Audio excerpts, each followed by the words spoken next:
అరిసిమల్లి గారు నమస్తే సార్. నమస్కారం అండి.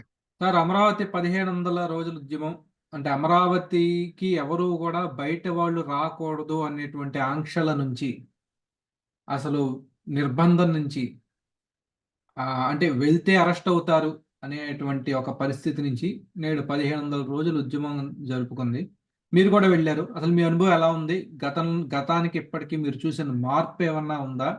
అక్కడ మూడ్ ఆఫ్ అమరావతి కూడా ఎలా ఉందో కొంచెం మా శ్రోతలకు చెప్పండి సార్. ఆ! అమరావతి ఉద్యమం అనేటువంటిది జగన్మోహన్ రెడ్డి గారు కావాలని తెచ్చిపెట్టుకున్న తద్దినం. ఎందుకంటే ఎంత పాపమండి. వాళ్ళు ఒక రాష్ట్రం విభజించబడితే అన్యాయంగా, అక్రమంగా అంటే విభజన 2 రాష్ట్రాలుగా విడిపోవడం తప్పు కాదు. విభజించిన తీరు అత్యంత అన్యాయం, హేయం, ఘోరం, దుర్మార్గం. తలుపులు మూసి తలల పగలగొట్లు పక్క తోసేశారు. దానికి కాంపెన్సేషన్‌గా ఇచ్చిన హామీలన్నీ తుంగలో తొక్కేశారు. ఇప్పుడు కానీ వాళ్ళు విడిపోయినప్పుడు అందరూ కూడా ఒక రకమైన ఆవేదన. అంటే తెలంగాణ ఇచ్చినందుకు గాని తెలంగాణ అడిగితే ఆంధ్రప్రదేశ్ ఇచ్చారాళ్ళు. చూసారా? అవునండి. అయితే మరి రాజధాని ఎక్కడుంటే అక్కడ అది మెయిన్ స్టేట్ లెక్క. అప్పటికి హైదరాబాదు తెలంగాణలో ఉంది కాబట్టి మెయిన్ స్టేట్ అదే. రా ఏపీని విభజించినట్టు. ఏపీని సెపరేట్ చేసినట్టు.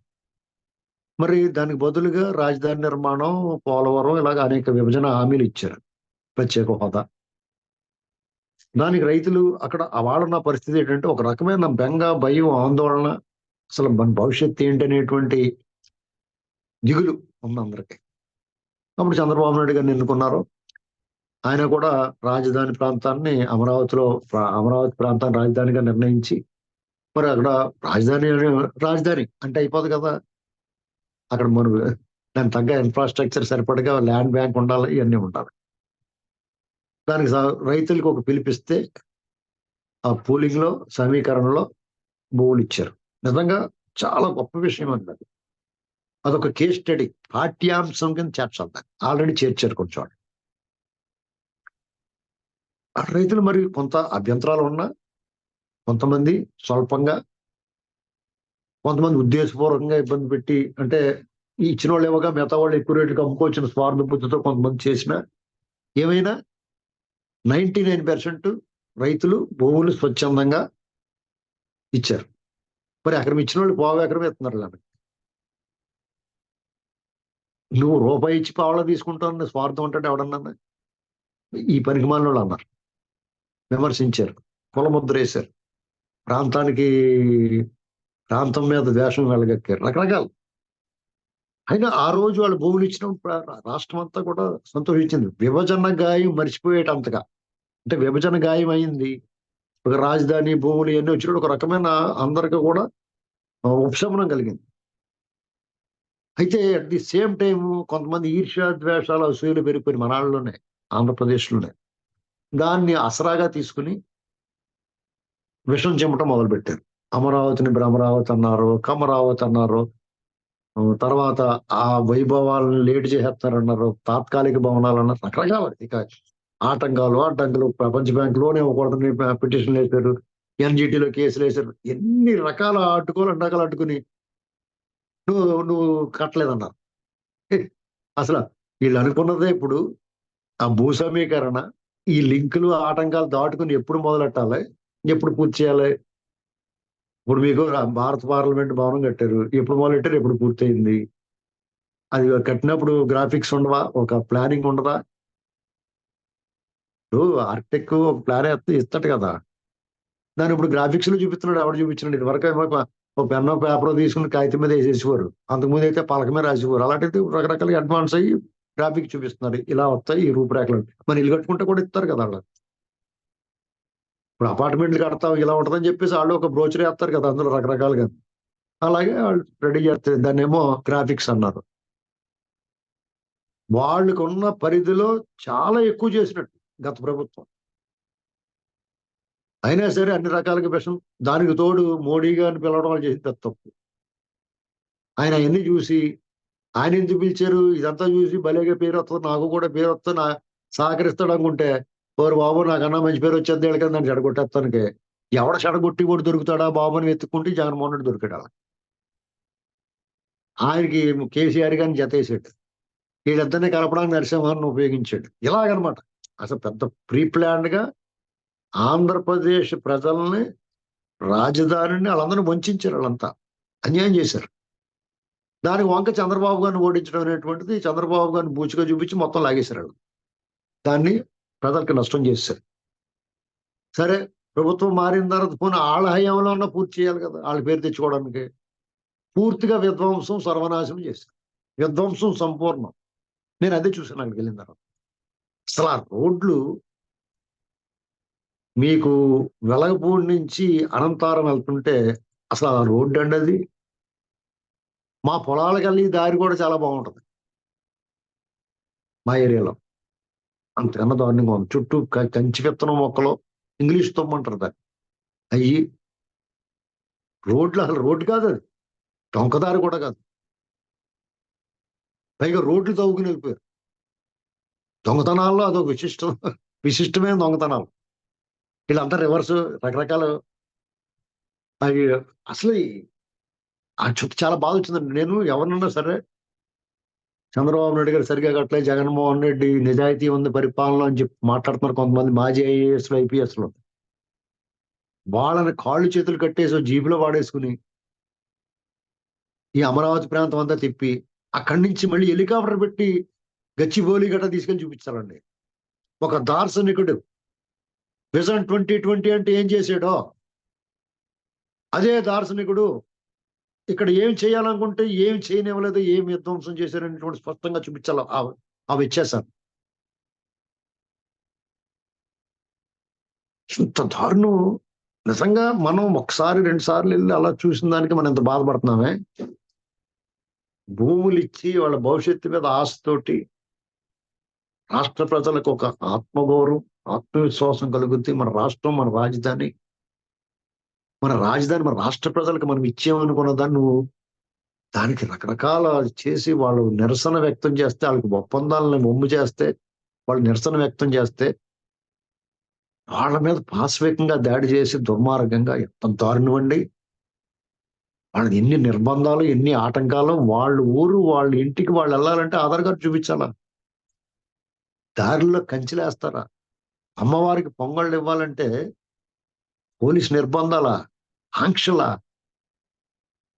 ఎంత దారుణమైన దాడి చేశారండి.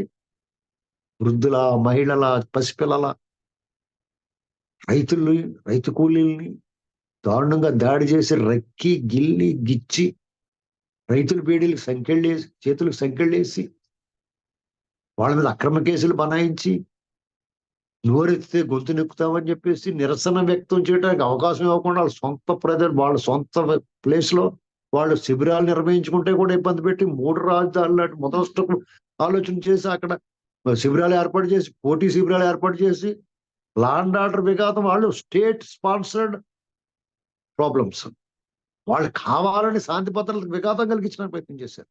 వీళ్ళు రెచ్చగొట్టడానికి ప్రయత్నం చేశారు. వీళ్ళు రెచ్చగొడితే, వీళ్ళు రెచ్చిపోతే ఉక్కుపాదంతో అడిచివేద్దామని కుట్ర చేశారు. దుర్మార్గమైన ఆలోచన చేశారు. వాళ్ళు ఎంత సహనంగా ఉన్నారండి, ఎంత సంయమనం పాటించి ఎంత దారుణంగా మాట్లాడారు. వాళ్ళు కొట్టు బొట్టు, తినే ఆహారం, వ్యవహారం, ఆహారం అన్నిటి పట్ల వాళ్ళు హేళనగా మాట్లాడి, రైతులు చీరలు కట్టుకోకూడదా, కార్లు ఉండకూడదా, ఇలాంటి మాటలన్నీ మాట్లాడి ఆ పట్టు చీరల గురించి వ్యాఖ్యానించి చెప్పు దెబ్బ తినడానికి అది వేరే కదా, అలా మాట్లాడినాడు. వాళ్ళు ఎంత దారుణంగా హింసించారండి. వాళ్ళు చేసిన పాపం ఏంటి, వాళ్ళు చేసిన తప్పేంటి. అక్కడ మళ్ళీ కులం, ఒక కులాన్ని ఆపాదించి బూచిగా చూపించి, అది 3 ఎస్సీ నియోజకవర్గాల మధ్యన ఉన్న రాజధానిని నువ్వు ఏ రకంగా ఒక కులం మీద ముద్రేస్తావు. అక్కడ ఎంత కళకళలాడుతూ ఉందండి. ఇప్పుడు వెలవెలపోతా ఉంది ఆ ఏరియా అంతా. 5 ఏళ్ల పాటు వాళ్ళు భరించారంటే వాళ్ళు నిజంగా అత్యంత సహనశీలులు అనేటువంటిది అవార్డు ఇస్తే వాళ్ళందరికీ పిలిచేవాళ్ళండి. ఎంత సమయం పాటించారండి.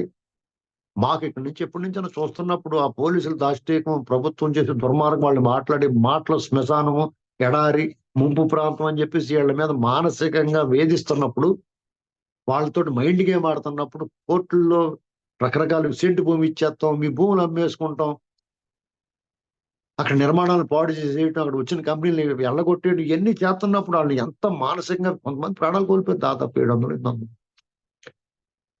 ఎన్ని చూస్తున్నప్పుడు ఎంత ఆవేదన తిరగబడి కొట్టేయకుండా ఎందుకు ఊరుకుంటున్నారు వీళ్ళు అనిపించింది నాకు. ఎందుకంటే యాక్చువల్గా వాళ్ళు చాలా మొరటగా ఉంటారు.